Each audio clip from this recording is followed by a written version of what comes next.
Hi, welcome back to the AOE Farms YouTube channel. So, if you've been following along, or at least trying to, you've probably been wondering where I've been. Well, it's a long story, but I'm glad you're back, and I'm glad to be here. So let's kind of go over what happened, what I'm doing, and what we're planning. Come on.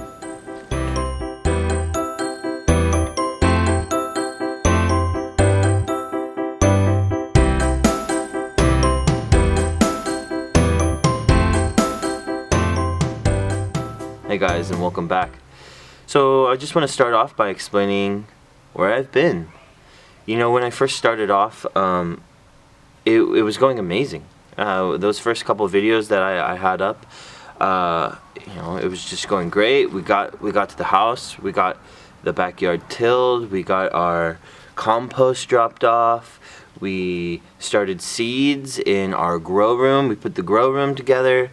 We got our pallets for our raised garden beds, and we got those built up, got them filled. It was going great. It was all going very fast. And then there was this time where it came to direct seeding. Learning how to use the seeder for the first time was pretty difficult. I ran into a lot of problems. Hooking up the irrigation is something I did. I have a drip line through all my beds. My raised beds, I've just been using the hose and feeding them that way.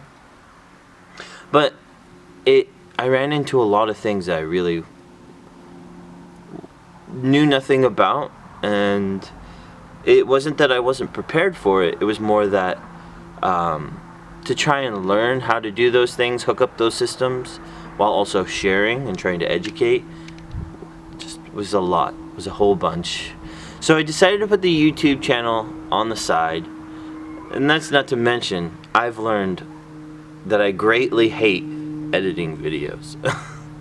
But luckily my wife is helping me with that, and sooner or later I will take over and start editing my own videos, but it's just not something I find enjoyable, especially while trying to learn everything about this backyard. So that's what happened. That's why I disappeared. I didn't go out for cigarettes. I did come back, so I'm here. So let's talk about what we're gonna do. No, first, let's talk about what I did. So real quickly, I just want to go over with you guys what I've been doing and what I plan on doing, and what I've changed in my approach to growing here on my farm. What I've been doing is getting my systems in place. You know, I've been trying to expand by building new raised beds and completing the backyard. I feel like once the backyard is complete, I'll feel a lot more comfortable with working within the space that I have. And to complete the backyard, I need to maximize my area that I'm using. So I've kind of finally gotten into this finger down here. I've got these 3 big raised beds, and that's been good. In total, I think I've added 2, 4, 6, 8, 9, 10, 11. I've added 11 raised beds. Another thing I've been doing is learning about fertilizer. Fertilizer is very important. When I grew in the winter, I added no fertilizer. You guys aren't gonna offhand know how fertilizer works, but there's 3 numbers to indicate fertilizer. And compost, what I used as my growing medium, compost is a 1-1-1. And that's not very nutritional. So the plants, my experiment was to see how the plants did with no extra nutrition. Some of the plans is to implement new nutrition to the beds, and I've learned how to do that. What else have I been doing? Creating new systems of organization. So I have a map of my backyard. I've indicated each bed, and for the spring I decided what was going to go in each specific bed. I have them on removable sticky notes, so if I change my mind I could just take it off and put it to another bed. So organization has been very important, and maintaining a good list of what it is I plan to grow.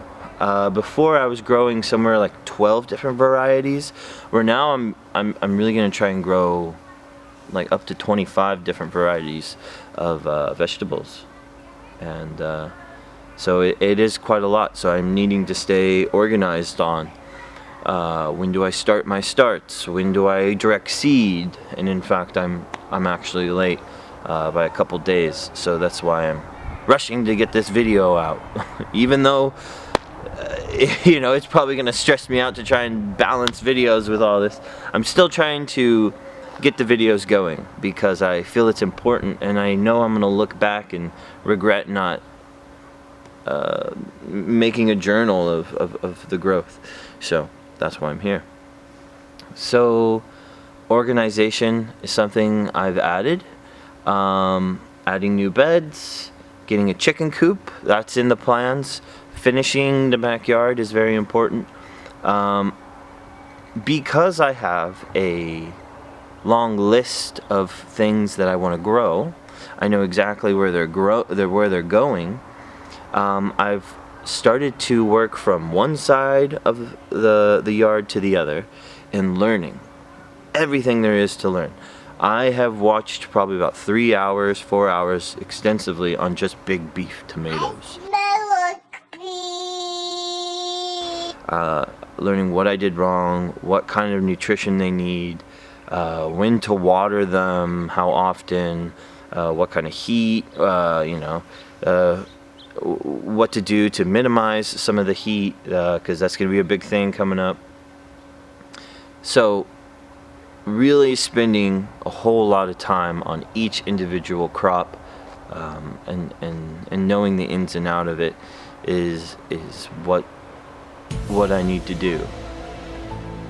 Wow, that was cool. I wish I could have gotten that on camera. Anyways, so yeah. So let me show you what my backyard blueprint looks like. Let me show you my grow room, and let me show you around the backyard real quick, and we'll finish this video off. Alright, so a quick tour of the backyard. There is my left side gate. As you can see, there's some storage down there, some unused pallets. I added those 2 beds along the wall, and I added these 3 big beds. So that's awesome. As you can see, the trellis is still set up, ready for whatever, pickling cucumbers and whatnot. You have the spinach, the lettuce, Swiss chard. Right here was the kale, the beets, radishes, and carrots. They all did great. Most of this stuff I harvested and gave to neighbors. Like the radishes did amazing. I harvested them, didn't put any back in. But yeah, I just shared them with neighbors. Carrots, same thing. Carrots did great. I had like 3 months of carrots that I was just eating. The beets did awful. Gonna skip them during the spring and try something else. Kale did amazing. I got like cut after cut on that. Rainbow Swiss chard did awful. Got eaten by the bugs. I'll show you real quick. Let's find a really gnarly one. Like this. Ugh. It's like every other leaf is this. Just a holy mess. So I didn't worry about that. I'm not going to be growing that unless I can figure out how to take care of the pest problems. I had 2 types of lettuce, did amazing, and the spinach did amazing. I was just cutting those off, on and off, on and off. It was awesome. So yeah, we have our beds. There's going to be blackberries there. There's going to be basil here. Lots of stuff going to go in. So now let's come over here. I'll show you where our patio is gonna go. See, this is some of our onions we've been growing. This one had a little problem germination. I did add some phosphorus to this. I tried to lower the pH. It's still about a 7. Onions like a different pH than that, but you know, again, it's still experimental. So there's that. You can come down. New bed here. New bed here. And what we're planning on doing here is we're gonna put brick patio all in this area. You have a raised bed gonna go there, raised bed gonna go there. You have this one and that one, so more planting area all along. You see that wall right there and right there? That's all gonna be a chicken coop. It's gonna come over and it's gonna be there's gonna be chicken wire all around, so there's no problem with pest, like big animals or anything like that, or them getting out. So yeah, so that's some of the extra beds I put in. This is my alfalfa wheelbarrow. We'll get to that later. I'll explain why I have a barrel full of alfalfa. I've got my extra compost that I didn't use. I keep it covered and I water it every once in a while. And if you come over here, I got my compost bin going. And it's going so much better because of one thing only. I finally found some neighborhood guys, you know, lawn guys to give me some leaves. And that's the problem with doing compost here in Arizona is I personally don't have any trees. My neighbors don't have any trees. They have well-maintained parks, but I don't control who picks those leaves up. So I've had to get in contact with them to get those leaves that I need. So that's kind of the layout of the backyard. Let me go show you the seed starting area, and then we'll finish up with my overall plans and designs of the back. Alright, here I am in the grow room. I've got quite a lot growing back here right now. One thing that I changed was kind of getting a better hold of different diseases that can occur when you're starting your seeds. I understand better now the watering cycle, when to water, how to water, and also I've been keeping a log, a journal of every day, what it is I'm doing when I come in, how often I'm watering. I'm coming in, I'm checking, well, is the soil dry? Is it like, you know, how long did it take for 800 milliliters to be drank? And so I've been kind of just keeping an eye on everything, more detailed eye. And yeah, as you can see, germination has really improved. Sorry about the lighting, but at least every cell, for the most part, has something growing in it, which was something I didn't have last time. As you can see, I put these pallet wood here to kind of get them closer to the lights. I had a problem where you know, offhand I don't remember the disease, but that's something we'll discuss later.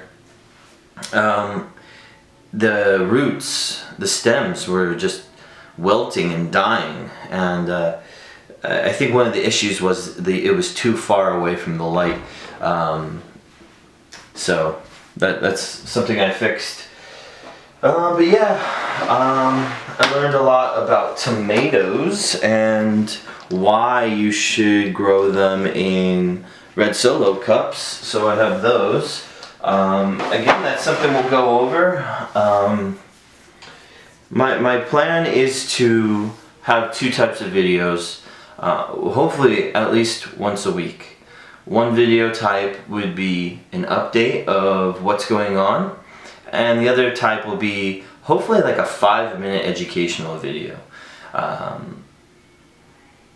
Because I mean it's just really important, and I understand how I wish it was delivered to me, that information, so I'll try and deliver it to you that way. But yeah, we got lots going on. We have We have yellow squash. We have all sorts of peppers growing back there. We have kale. This time we're doing white Russian kale. Kale. We have our salanova, which is again 4 different types. There's the butter and oak salanova, and that comes in red and green varieties. And then we have our pickling cucumbers and our cherries. That's cherry and big beef. I mean, not cherries. Those are tomatoes. It's cherry and big beef. So that's the grow room. Seeing such an amazing progress and germination rate as compared to last time. So that's a very, very good thing. And I'm feeling inspired and ready to go. So let me just show you the blueprints, and that'll be it. Okay, guys. So here is my backyard layout that I designed. As you can see, it's kind of got like 2 separate parts. You have the left side and the right side. The right side is where I'm really focusing a lot of my efforts.